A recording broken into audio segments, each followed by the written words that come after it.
আর সস্তা খাবার খাইতে হইলে এখানেই বেস্ট, তালতলা মার্কেটের মধ্যে এখানে বেস্ট। আর মোটামুটি আমি মনে করি বাংলাদেশের মধ্যে সবচেয়ে বেশি সস্তা খাবার এখানে পাওয়া যায় এবং ভালো খাবার পাওয়া যায়। আর সবাই খেয়ে খুশি, এর জন্য আসে সবাই।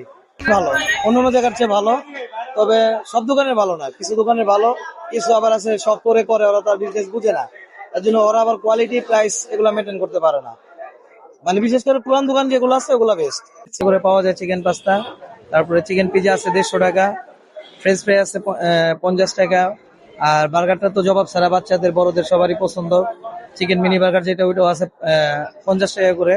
নাচোস আছে, মিট বক্স আছে। মোটামুটি সব খাবারই ভালো এবং প্রাইসটাও হাতে নাগালে, সবাই এর জন্য আসে, খায়, বসে। প্রত্যেকটা খাবারই আমরা অর্ডার করে রেডি করে দেই, এর জন্য গরম গরম খাবার খেয়ে সবাই মজা পায়। অনেক মজা। হ্যাঁ।